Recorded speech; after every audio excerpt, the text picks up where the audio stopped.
विराजमान केंद्रीय मंत्री शिवराज सिंह चौहान जी,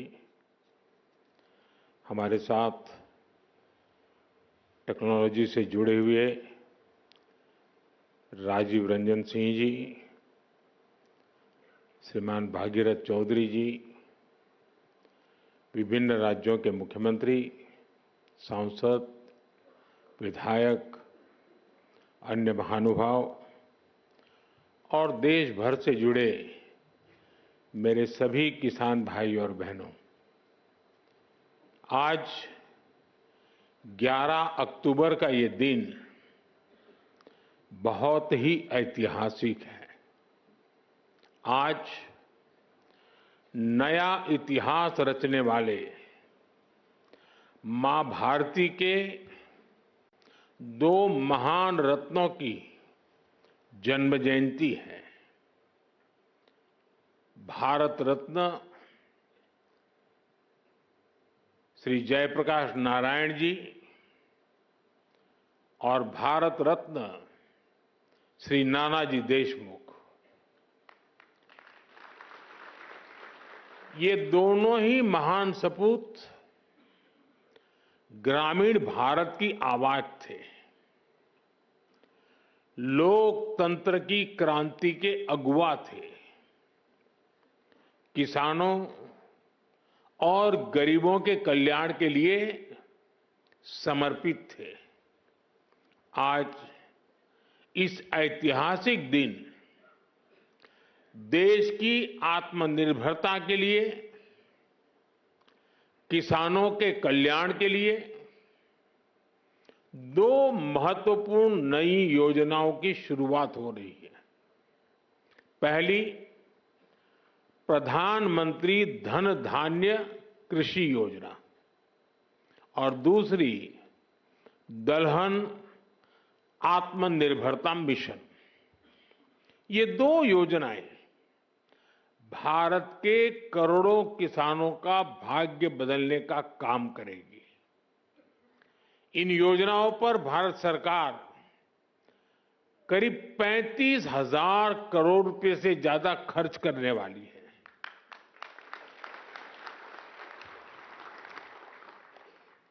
मैं सभी किसान साथियों को पीएम धन धान्य कृषि योजना और दलहन आत्मनिर्भरता मिशन के लिए बहुत बहुत बधाई देता हूं। साथियों, खेती और किसानी हमेशा से हमारी विकास यात्रा का एक प्रमुख हिस्सा रही है।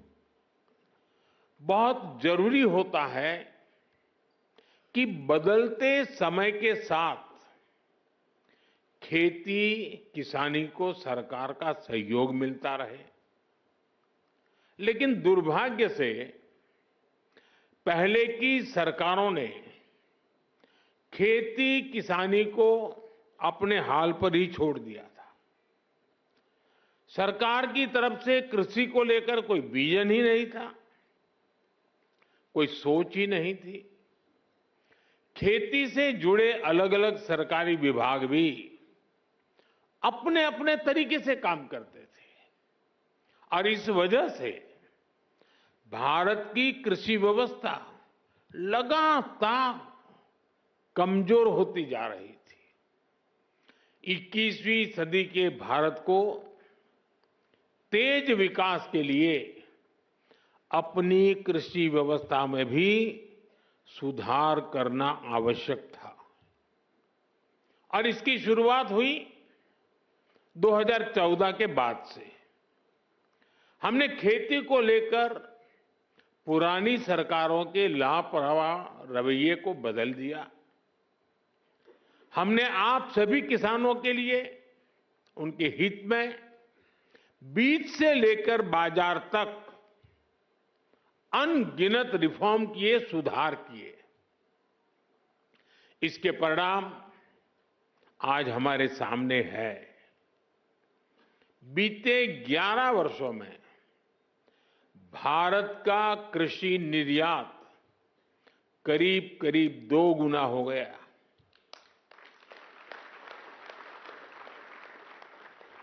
अनाज उत्पादन पहले जो होता था करीब करीब 900 लाख मैट्रिक टन और बढ़ गया।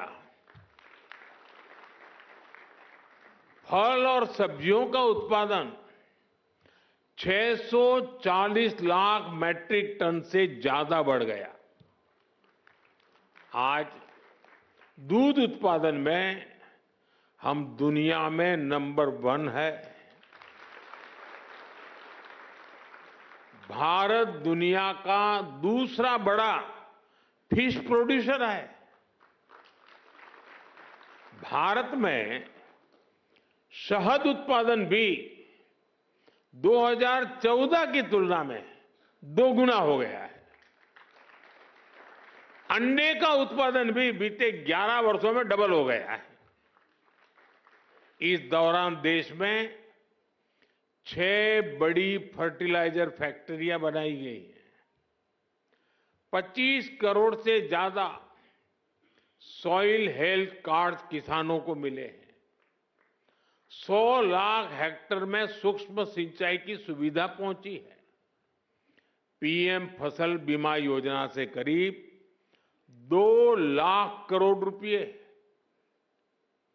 यह आंकड़ा छोटा नहीं है, 2 लाख करोड़ रुपए क्लेम के रूप में किसानों को मिले हैं। बीते 11 साल में 10,000 से ज्यादा किसान उत्पाद संघ एफपीओज बने हैं। अभी मुझे आने में देरी इसलिए हुई कि मैं कई किसानों के साथ गप्पा गोष्ठी कर रहा था। अनेक किसानों से बात हुई, मछुआरों से बातचीत हुई, महिलाएं जो कृषि क्षेत्र में काम कर रही हैं उनके अनुभव सुनने का अवसर मिला मुझे। ऐसी अनेक उपलब्धियां हैं जो देश के किसान ने बीते 11 वर्षों में अनुभव की है। लेकिन साथियों, आज देश का मिजाज ऐसा बन गया है कि वो कुछ उपलब्धियों से ही संतुष्ट नहीं होता है। हमें विकसित बनता है तो फिर हर क्षेत्र में लगातार बेहतर करते ही रहना होगा, सुधार करना ही करना होगा। इसी सोच का परिणाम है पीएम धन धान्य कृषि योजना। और इस योजना की प्रेरणा बनी है आकांक्षी जिला योजना की सफलता। पहले की सरकारें देश के 100 से अधिक जिलों को पिछड़ा घोषित करके भूल गई थी। हमने उन जिलों पर विशेष ध्यान केंद्रित किया, उनको आकांक्षी जिला घोषित किया। इन जिलों में बदलाव का हमारा मंत्र था कन्वर्जेंस, कोलैबोरेशन और कंपटीशन। यानी पहले हर सरकारी विभाग अलग अलग योजनाओं, जिले के हर नागरिक, सबको जोड़ो, फिर सबका प्रयास के भाव से काम करो और उसके बाद बाकी जिलों के साथ स्वस्थ स्पर्धा करो। इस अप्रोच का फायदा आज दिख रहा है। साथियों, इन 100 से ज्यादा पिछड़े जिलों में, जिसे हम अब एस्पिरेशनल डिस्ट्रिक्ट कहते हैं, अब हम उसको पिछड़े जिले नहीं कहते हैं, 20% बस्तियां ऐसी थी जिन्होंने आजादी के बाद से सड़क ही नहीं देखी थी। आज आकांक्षी जिला योजना की वजह से अब ऐसी ज्यादातर बस्तियों को भी सड़कों से जोड़ा जा चुका है। उस समय जिसे पिछड़े जिले कहते थे, उनमें 17% ऐसे बच्चे थे जो टीकाकरण के दायरे से बाहर थे। आज आकांक्षी जिला योजना की वजह से ऐसे ज्यादातर बच्चों को टीकाकरण का लाभ मिल रहा है। उन पिछड़े जिलों में 15% से ज्यादा ऐसे स्कूल थे जहां बिजली ही नहीं थी। आज आकांक्षी जिला योजना की वजह से ऐसे हर स्कूल को बिजली कनेक्शन दिया जा चुका है। साथियों, जब वंचितों को वरीयता मिलती है, पिछड़ों को प्राथमिकता मिलती है, तो उसके नतीजे भी बहुत अच्छे मिलते हैं। आज आकांक्षी जिलों में माता मृत्यु दर कम हुई है, बच्चों का स्वास्थ्य सुधरा है, पढ़ाई का स्तर सुधरा है। कितने ही पैरामीटर्स में ये जिले अब अन्य जिलों से बेहतर कर रहे हैं। साथियों, अब इसी मॉडल पर हम खेती के मामले में पिछड़े देश के 100 जिलों का, जो खेती के क्षेत्र में बाकी चीजों में आगे होंगे, ऐसे 100 जिलों का हम विकास करना चाहते हैं, उस पर ध्यान केंद्रित करके काम करना चाहते हैं। पीएम धन धान्य कृषि योजना की प्रेरणा वही आकांक्षी जिलों का मॉडल है। इस योजना के लिए 100 जिलों का चयन बहुत सोच समझकर किया गया है। 3 पैरामीटर्स पर इन जिलों का चुनाव किया गया है। पहला, खेत से कितनी पैदावार होती है। दूसरा, एक खेत में कितनी बार खेती होती है। और तीसरा, किसानों को लोन या निवेश की कोई सुविधा है, और है तो कितनी मात्रा में है। साथियों, हमने अक्सर 36 के आंकड़े की चर्चा सुनी है। हम बार बार कहते हैं उनके बीच तो 36 का आंकड़ा है, लेकिन हर चीज को हम चुनौती देते हैं, उसको उल्टा करते हैं। इस योजना में हम सरकार की 36 योजनाओं को एक साथ जोड़ रहे हैं। जैसे प्राकृतिक खेती पर राष्ट्रीय मिशन है, सिंचाई के लिए पर ड्रॉप मोर क्रॉप अभियान है, तेल उत्पादन को बढ़ाने के लिए तिलहन मिशन है, ऐसी अनेक योजनाओं को एक साथ लाया जा रहा है। पीएम धन धान्य कृषि योजना में हमारे पशुधन पर भी विशेष फोकस किया जा रहा है। आप जानते हैं, फूट एंड माउथ डिसीज यानी खुरपका मुंहपका जैसी बीमारियों से पशुओं को बचाने के लिए 125 करोड़ से अधिक टीके मुफ्त लगाए गए हैं। इससे पशु भी स्वस्थ हुए हैं और किसानों की चिंता भी कम हुई है। पीएम धन धान्य कृषि योजना में स्थानीय स्तर पर पशुओं के स्वास्थ्य से जुड़े अभियान भी चलाए जाएंगे।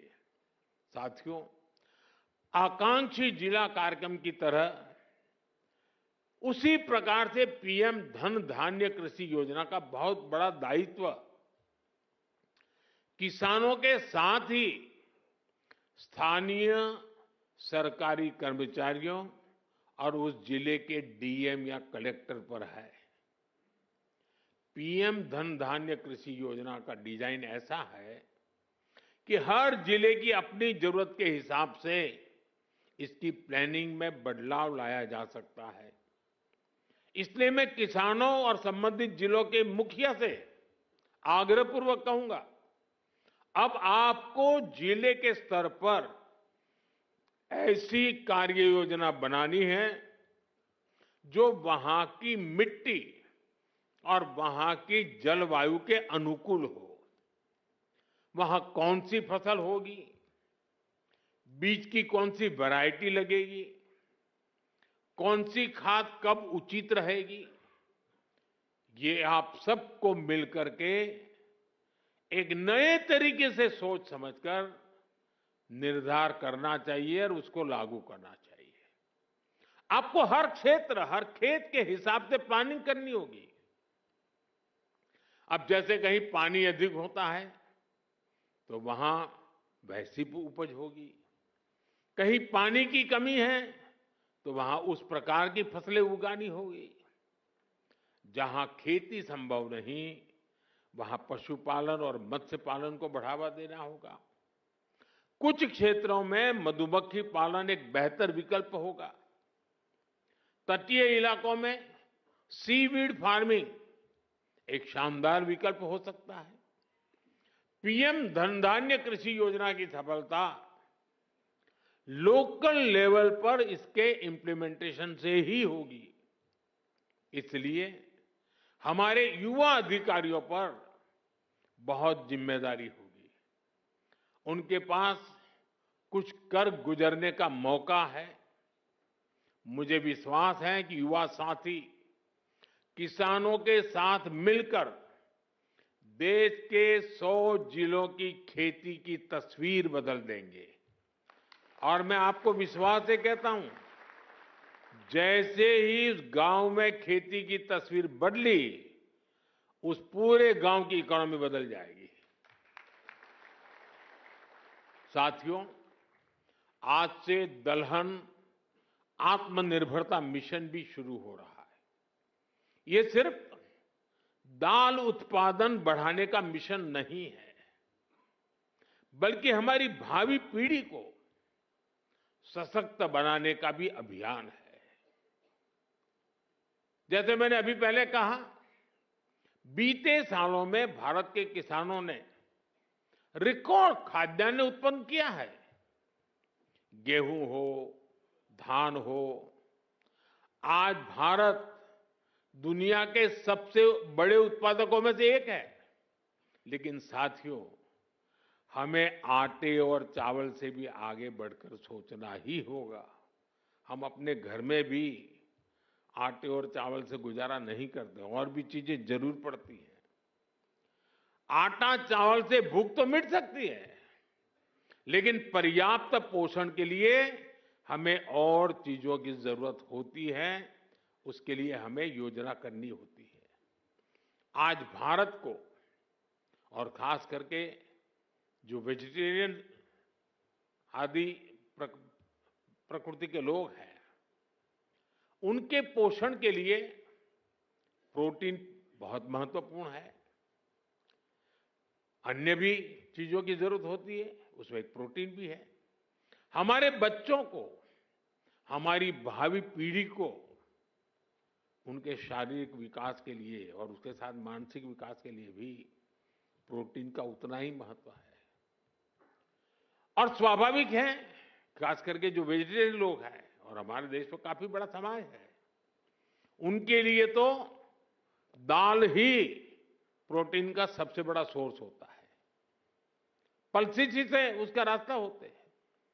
लेकिन चुनौती ये भी है कि भारत आज भी, हम कृषि प्रधान देश तो है,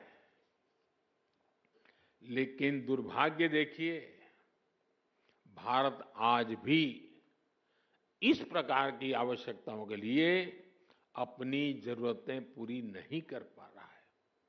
आज देश बड़ी मात्रा में दाल का आयात करता है, दूसरे देशों से मंगाता है। और इसलिए दलहन आत्मनिर्भरता मिशन बहुत जरूरी है। साथियों, 11,000 करोड़ रुपए से अधिक का दलहन आत्मनिर्भरता मिशन, इसमें किसानों की बहुत मदद करेगा।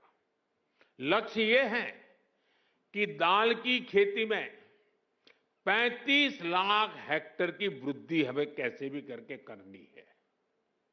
इस मिशन के तहत तूर, उड़द और मसूर दाल की पैदावार बढ़ाई जाएगी। दाल की खरीद की उचित व्यवस्था की जाएगी। इससे देश के करीब 2 करोड़ दाल किसानों को सीधा लाभ होगा। थोड़ी देर पहले कुछ दाल किसानों से मेरी बातचीत हुई और मैंने देखा कि वो आत्मविश्वास से भरे हुए थे, बहुत उत्साहित है और उनका स्वयं का अनुभव पूरा सफल रहा है। और उन्होंने कहा कि कई किसान अब देखने के लिए आते हैं कि भाई इतना बड़ा कैसे कर लिया। देश को दलहन में आत्मनिर्भर बनाने के लिए मैंने उनको बहुत ही मजबूती के साथ, विश्वास के साथ बातें करते हुए देखा। साथियों, मैंने लाल किले से विकसित भारत के 4 मजबूत स्तंभों की चर्चा की है। इन 4 स्तंभों में आप मेरे सभी किसान साथी, हमारे सबसे अन्नदाता हमारे एक मजबूत स्तंभ है। बीते 11 वर्षों से सरकार का निरंतर प्रयास रहा है कि किसान सशक्त हो, खेती पर ज्यादा निवेश हो। हमारी ये प्राथमिकता खेती के बजट में भी दिखती है। बीते 11 वर्षों में खेती का बजट करीब 6 गुना बढ़ गया है। इस बढ़े हुए बजट का सबसे अधिक फायदा हमारे छोटे किसानों को हुआ है। मैं आपको एक उदाहरण देता हूं। आपको पता है कि भारत अपने किसानों को खाद पर सब्सिडी देता है। कांग्रेस सरकार ने अपने 10 साल में खाद पर 5 लाख करोड़ रुपए की सब्सिडी दी थी। मेरे आने से पहले 10 साल में 5 लाख करोड़। हमारी सरकार ने, भाजपा एनडीए की सरकार ने पिछले 10 साल में खाद में जो सब्सिडी है वो 13 लाख करोड़ रुपए से ज्यादा दी है। साथियों, कांग्रेस सरकार एक साल में खेती पर जितना खर्च करती थी, एक साल में खेती पर जो खर्च होता था, उतना तो बीजेपी एनडीए की सरकार एक बार में पीएम किसान सम्मान निधि के रूप में किसानों के बैंक खाते में जमा कर देते हैं। अब तक 3,75,000 करोड़ रुपए सीधे पीएम किसान सम्मान निधि के आपके बैंक खातों में भेजे जा चुके हैं। साथियों, किसानों की आय बढ़ाने के लिए हमारी सरकार पारंपरिक खेती से भी आगे विकल्प उन्हें दे रही है। इसलिए पशुपालन, मछली पालन, मधुमक्खी पालन भी, उनके पर भी अतिरिक्त आय के लिए बल दिया जा रहा है। इससे छोटे किसानों को, भूमिहीन परिवारों को भी ताकत मिलती है और इसका फायदा देश के किसान उठा रहे हैं। अब जैसे शहद उत्पादन का सेक्टर है, 11 वर्ष पहले जितना शहद भारत में पैदा होता था, आज उसका करीब करीब 2 गुना शहद उत्पादन भारत में होता है।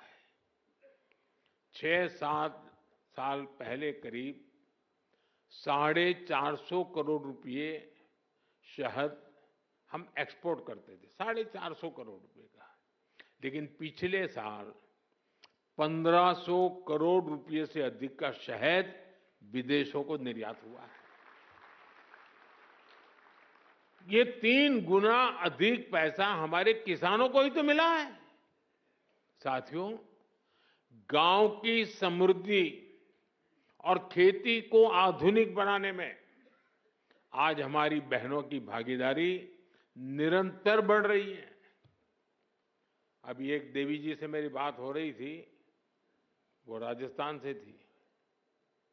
वो अपना स्वयं सहायता समूह से जुड़ी। वो मुझे कह रही है कि आज उनके मेंबर 90,000 है, 90,000। कितना बड़ा काम किया होगा। एक डॉक्टर बहन मिली, स्वयं पढ़ी लिखी डॉक्टर है, लेकिन अब पशुपालन में उसमें लग गई है। देखिए, खेत में फसल का काम हो या फिर पशुपालन, आज गांव की बेटियों के लिए अवसर ही अवसर है। देश भर में 3 करोड़ लखपति दीदियां बनाने का जो अभियान है, उससे खेती को बहुत मदद मिल रही है। आज गांवों में नमो ड्रोन दीदियां खाद और कीटनाशक छिड़काव के आधुनिक तरीकों का नेतृत्व कर रही है। इससे नमो ड्रोन दीदियों को हजारों करोड़ रुपए की कमाई हो रही है। इसी तरह खेती की लागत कम करने में भी बहनों की भूमिका बढ़ रही है। किसान प्राकृतिक खेती से जुड़े, इसके लिए देश में 17,000 से अधिक ऐसे क्लस्टर बनाए गए हैं जो जरूरी मदद देते हैं। करीब 70,000 कृषि सखियां प्राकृतिक खेती को लेकर जरूरी मार्गदर्शन किसानों को देने के लिए तैयार है। साथियों, हमारा प्रयास हर किसान, हर पशुपालक का खर्च कम करना और लाभ ज्यादा देने का है। अभी जो जीएसटी में नया सुधार हुआ है, अभी शिवराज जी बड़े उत्साह से उसकी बात कर रहे थे, इसका भी बहुत अधिक फायदा गांवों के लोगों को, किसानों, पशुपालकों को हुआ है। अभी जो बाजार में से खबरें आ रही हैं वो बताती हैं कि त्योहारों के इस सीजन में किसान बड़ी संख्या में ट्रैक्टर खरीद रहे हैं, क्योंकि ट्रैक्टर और भी सस्ते हुए हैं। जब देश में कांग्रेस सरकार थी तो किसान को हर चीज महंगी पड़ती थी। अब ट्रैक्टर ही देखिए, एक ट्रैक्टर पर कांग्रेस की सरकार 70,000 रुपये का टैक्स लेती थी। वहीं जीएसटी में नए सुधार के बाद वही ट्रैक्टर में सीधे करीब 40,000 रुपये सस्ता हो गया है। साथियों, किसानों के उपयोग की बाकी मशीनों पर भी जीएसटी बहुत कम किया गया है। जैसे धान रोपने की मशीन है, उस पर 15,000 रुपये की बचत होगी। इसी तरह पावर टिलर पर 10,000 रुपये की बचत पक्की हो गई है। थ्रेशर पर भी आपको 25,000 रुपये तक की बचत होगी। टपक सिंचाई, फव्वारा सिंचाई से जुड़े उपकरण हो, कटाई मशीन हो, सभी पर जीएसटी में भारी कमी की गई है। साथियों, प्राकृतिक खेती को बल देने वाली जो खाद है, कीटनाशक है, वो भी जीएसटी कम होने से सस्ते हो गए हैं। कुल मिलाकर देखें तो गांव के एक परिवार को डबल बचत हुई है। एक तो रोजमर्रा का सामान सस्ता हुआ है और ऊपर से खेती के उपकरण भी अब कम दाम में मिल रहे हैं। मेरे प्यारे किसान साथियों, आपने आजादी के बाद भारत को अन्न उत्पादन में आत्मनिर्भर बनाया। अब विकसित भारत बनाने में आपकी बहुत बड़ी भूमिका है। एक तरफ हमें आत्मनिर्भर होना ही है, दूसरी तरफ हमें वैश्विक बाजार के लिए भी उत्पादन करना है। अब हमें दुनिया के दरवाजों पर दस्तक देनी है। दोस्तों,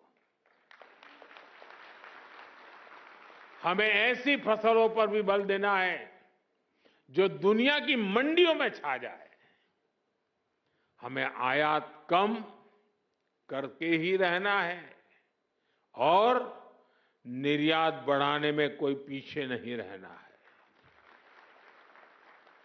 पीएम धन धान्य कृषि योजना, दलहन आत्मनिर्भरता मिशन, ये दोनों इसमें बड़ी भूमिका निभाएंगे। आज इस महत्वपूर्ण अवसर पर एक बार फिर इन योजनाओं के लिए मेरे किसान भाई बहनों को मैं अनेक अनेक शुभकामनाएं देता हूं। आपको आने वाली दिवाली के पर्व की भी बहुत बहुत शुभकामनाएं देता हूं। बहुत बहुत धन्यवाद।